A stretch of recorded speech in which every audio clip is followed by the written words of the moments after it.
আমাকে নিয়ে আমি জানি আপনি কালকে থেকে অনেক দুশ্চিন্তায় ছিলেন।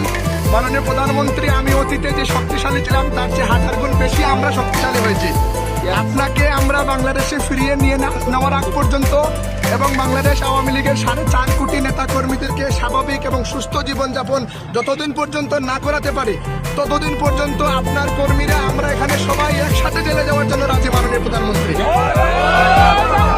ভিডিও দেই, একটু ভিডিও দেই, আমি একটু আপনি একটু দেখেন, ওকে ভিডিও দেই। হ্যাঁ হ্যাঁ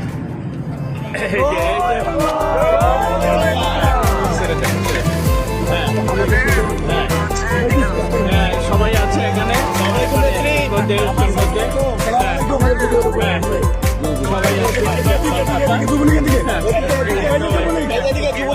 জয় বাংলা, জয় বাংলা, জয়